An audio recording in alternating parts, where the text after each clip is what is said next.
But here's the thing: when we attribute free will to ourselves and each other, when we do things wrong, we accuse, like we blame, oh, that person's bad, he's evil, and we do this to ourselves, we do this personally, we do this, when we do this geopolitically, that it results in wars and stuff.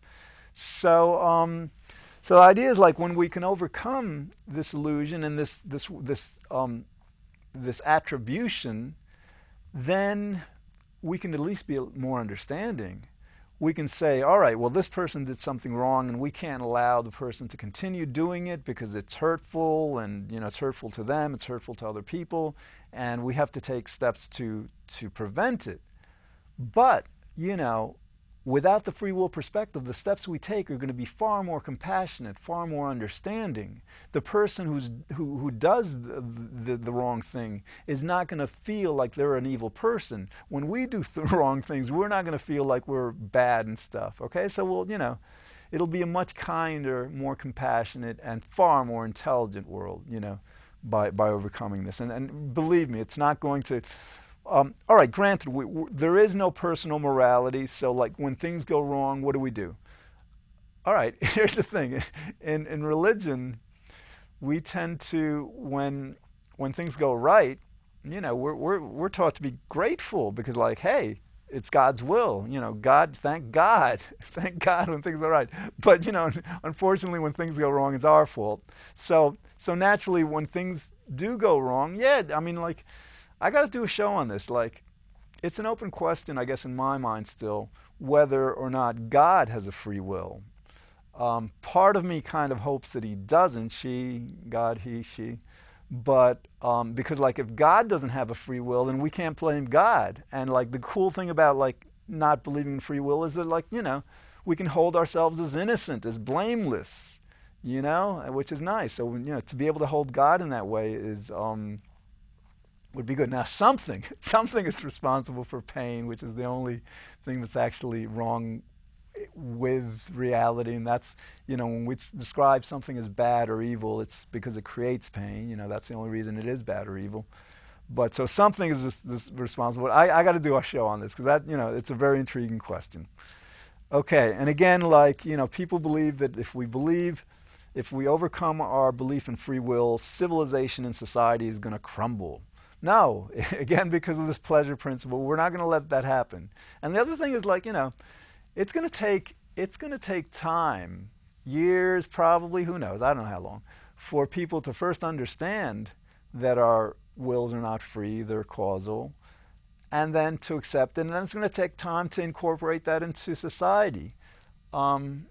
Instantly, we do incorporate it in certain ways. For example, in our criminal justice system now, if a person is considered to not have known what they were doing at the time of the crime, whatever, then that's like the insanity plea. That you can't hold. We understand that you can't hold someone responsible for what they did, and they didn't know, generally what they were doing. This can happen with certain kind of brain injuries, whatever. So we do have that concept, but naturally with free will, as exposes the illusion it is, our criminal justice system would, over time, become much more compassionate. We might have to separate some of us who would otherwise go around murdering each other. And think about this. A lot of times people, like, commit crimes against other people because they are blaming them for something. They're saying, well, this person did something wrong, and it's about retribution. I'm going to get them back. But if people in general didn't believe that other people had free wills, then a lot of that crime would be avoided. So, it wouldn't happen to begin with. Okay, think about this. Our overcoming this illusion of free will would make life so much more wonderful. And I mean literally wonderful, full of wonder. Because, I mean, think about it. This is all a movie. What I'm saying right now has been predetermined from before the earth was created, before the sun was created. Everything that we do, it's not just about our decisions. everything that happens, everything that moves, every bird that flies, every rock that moves, every planet that moves, everything that happens is predetermined, okay, from the past. It's all a movie. And I mean, to my mind, it's perplexing. It's amazing. It's bewildering, but it's wonderful. It would kind of like, I start out the show with this quote by John Searle, this American philosopher. I think he says it would be a greater revolution in our thinking than Einstein, Copernicus, Newton, Darwin, and Galileo. And I think he's right in a certain extent because, it would give us an entirely new mindset. Okay? And why do we need a new mindset? Because our world, we've made a lot of progress. About 200-300 years ago, almost everybody in the world was poor, Whereas today, many of us just have so much more than we need. We've got a lot of blessings. Our world does work very well in a lot of ways. But in a lot of ways, it doesn't work all that well. For example, with climate change, we've got this situation that's going to be with us for decades. And, it's probably too late to really do all we could about it, because what happens is the climate change we're experiencing now was caused 20, 30 years ago. But the idea is we've got monumental challenges with climate change alone. Set aside the global economy, set aside other problems we have. If we adopt the understanding that free will is an illusion, then we can approach climate change and all our major challenges in the world cooperating. It's like what happens is with the free will perspective, they're doing something wrong, they're bad, we're opposed to them, which means that they're opposed to us. And when we have that kind of a mindset, it's hard to get things done. It's hard to get agreement because, for example, if you're one of the people who are doing something wrong, to admit it will mean to admit that you're a criminal and you're bad and stuff. And we just don't tend to do that. But if everybody shared the understanding that that we don't have a free will, that if people do something wrong, it's not, they're compelled, they had no choice but to do that, then we could still, say, well, listen, you have to stop doing this, you've got to stop, polluting the earth, you've got to stop warming the climate. But when people don't feel responsible for those kinds of horrible, actions, then they can take more responsibility in a sense, quote unquote responsibility. Another I think way this is important is, for example, 50, 60 years ago, our farm animals were treated so much more humanely, so much more compassionately. The cows had pastures to graze on. The chickens were out in the yards, Today, you wouldn't believe it. If you go to Google Video and Google, in quotes, "Meet Your Meat." It's a 12-minute video narrated by Alec Baldwin, produced by PETA. It just shows you how horribly we treat animals. Chickens stuffed in cages their entire lives. They can't even move their wings.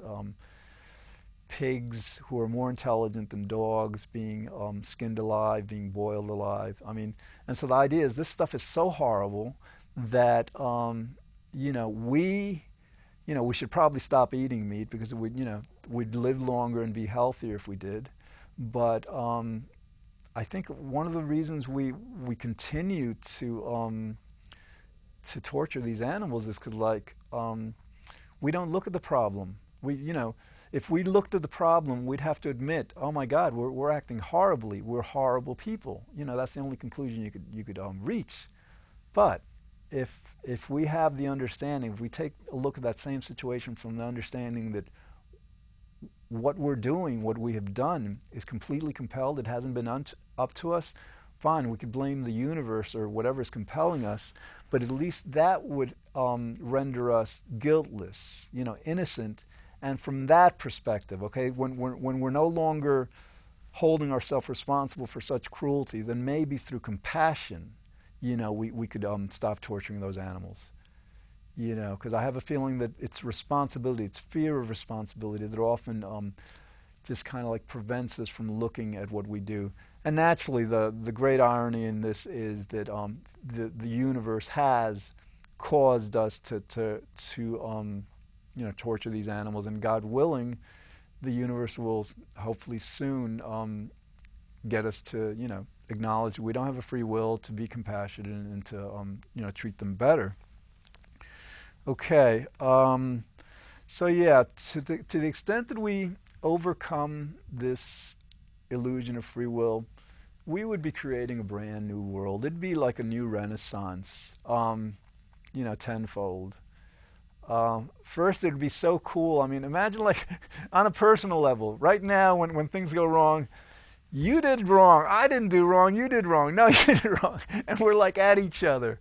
Whereas like, this might take a little time, mind you, but like when we get to understand that we don't have free wills, really understand it, not just, accept it, then like you have two people and one person does something wrong and they sit down rationally. Well, wait a minute, why did the universe compel you to do something wrong? And then the other person might say, well, the universe is actually, getting me to think that it wasn't wrong.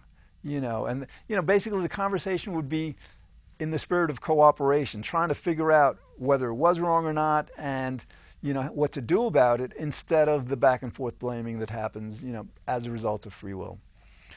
Okay, another thing we would do by understanding that free will is an illusion, we would understand so clearly that the way we treat our kids in school and when they're young makes all the difference to our future. It's like in computers, there's like, garbage in, garbage out, good stuff in, good stuff out. It's the same with us. It's the same with our kids. If we understand that basically what we're doing with education, with child rearing, is we're actually programming our kids to behave in certain ways, and they're absolutely going to behave in those ways, because that's all they can do. Then we can take more time. We can devote more effort to really teaching them how to be happy, how to be good. Okay, there are a lot of other reasons why overcoming this illusion of free will would really like create a much more wonderful world in the sense of good and understanding and intelligent, and we'll get into them in other shows. But okay, so I guess that's all we have time for today. So in the future, again, we're going to explore this, because even when you understand it, it's hard to accept. So we're going to go into this a lot, and over time, understand why overcoming and transcending this illusion of free will create a much better world. Okay, take care.